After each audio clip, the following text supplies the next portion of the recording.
Сайн байцгаана уу? Залгаар 6-ын дугуулангийн багш Хөслөн байна. Өнөөдөр 6-аас 12 насны хүүхдүүдийн 8 дахь хичээл эхэллээ. Хөл хориотой энэ хэцүү цаг үед гэр бүлүүд мөн хүүхдүүдэд зориулсан энэ 8-7 хоногийн зургийн сургалтыг санаачилсан Сиэтл дахь монголчуудын хүүхд залуучуудын хөгжлийн төвд баярлалаа. Мөн Царсан Монгол сургалтад баярлалаа. За ингээд өнөөдрийнхөө хичээлээр бүгдээрээ шар шууд зурх болно. Ингэхдээ гуашаар гоё биерний бичлэгтэй бүтэн зураг зурх болно. Эхэлцгээе.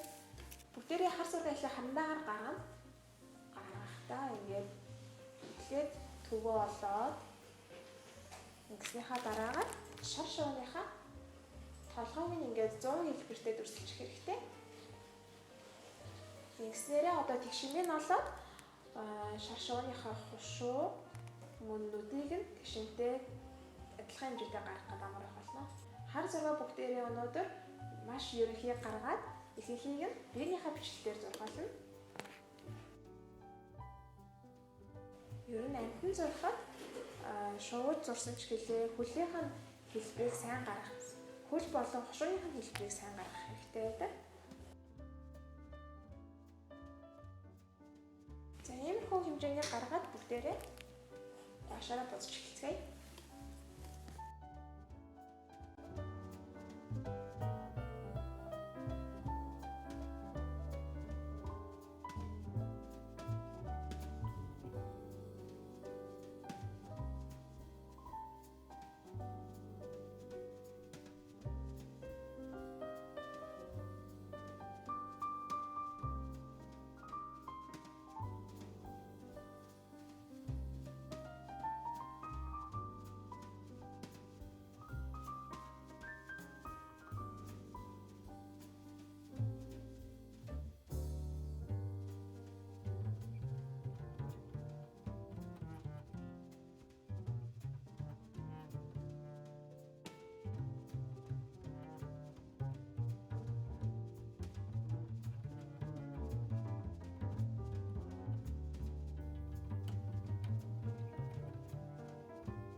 За ингээд өнөөдрийн 8 дахь хичээл маань үгээр дуслаа. Бүгдээрээ шаш ууг маш гоё чимэглэлийн аргаар зурсан байгаа. Ингээд зураад ингээд доороо гарын үсгээ зураад бүгдээрээ гэртээ жааслаа тавиарэ. Баяртай.